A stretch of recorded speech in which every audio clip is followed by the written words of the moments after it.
Now, there's some cross-border tensions and political fireworks this morning, with the Northern Territory Chief Minister calling the New South Wales Premier over a large shipment of fireworks that have been held up in his state.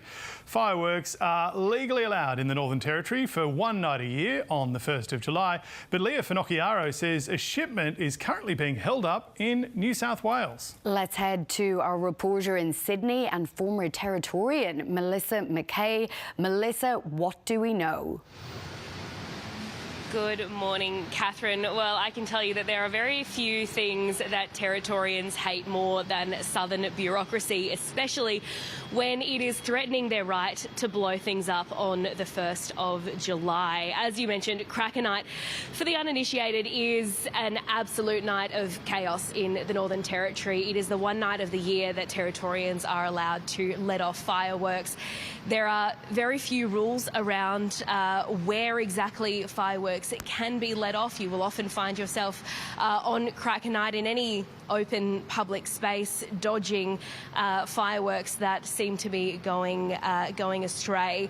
It is absolute pandemonium on the night, so there will no doubt be a lot of very disappointed people this morning hearing that it may well be under threat. There will, of course, be a handful of very happy people to hear that there may be far fewer fireworks in the NT this year. There is always a handful of people, particularly pet owners, who really hate Territory Day because it is so chaotic, it is so loud. There are always a handful of people who are very concerned about their pets, and there are, of course, always some injuries on the night. But the Northern Territory Chief Minister Leah Finocchiaro is working very hard to make sure that Territory Day or Cracker Night can go ahead. We know that she has now reached out to the New South Wales Premier Chris Minns about, as you mentioned, this large shipment of fireworks which has been blocked by New South Wales officials from being taken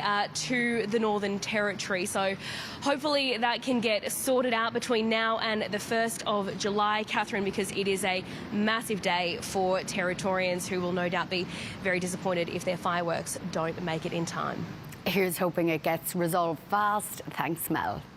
It is a huge night in the Northern Territory, but we're going to take you to Canberra now, where the week-long political conclave has concluded with Queensland Senator Larissa Waters named as the new leader of the Greens. Our political reporter Nicole Hegarty joins us now from Parliament House in Canberra. What direction do you think Senator Waters is going to be taking the party? Good morning, James. Well, she was chosen unopposed yesterday by the party. She's a former environmental lawyer, and she very much referenced that in her first press conference, as well as when she was speaking with you earlier today. She says that the party will have a firm but constructive approach going forward, which shows a key indication that she wants to see more movement on government legislation, and it hints to some of the criticism that the Greens faced about obstructing government policy last time round. Environmental reform is a key focus for her, as is women's health as well. Asked about criticism that the party in their campaign strayed too far from their environment roots, here's what she told you earlier. We've always had a number of priorities. Climate and nature is at our core. And as an environmental lawyer, certainly that's what drove me to want to get into politics and try to help fix things. But we've got to make sure that people have their daily needs met. That was Larissa Waters speaking to us about an hour ago on the show. Now, the Coalition has been in discussions about its policies, its path forward, and there's a bit of division. How close are they to working out what they're going to do this term of Parliament?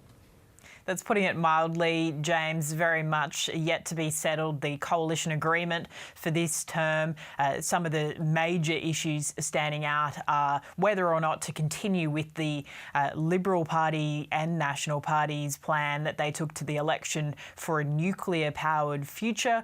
The Nationals very much falling in behind that. Some in the Liberals very critical about that and suggesting it played a significant role in the historic election defeat, the worst in the party's 80-plus year history. Another matter firmly up for discussion still and yet to be resolved is whether to continue with the commitment to net zero emissions by 2050. Again, many in the Nationals seeking for that to be dumped or set aside as they focus primarily on the cost of electricity going forward, arguing that that can be reduced through pursuing other means to renewable energy. Very much still up for discussion. This first meeting taking place yesterday between Susan Lee and also David Littleproud in Albury.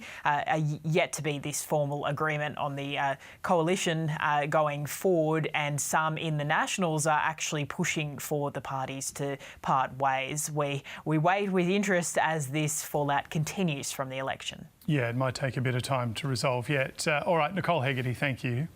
One of 15 jurors has been dismissed from the Erin Patterson triple murder case after reports he discussed the case with his family and friends. When all the evidence is completed, 2 other jurors will be balloted off to leave a final 12.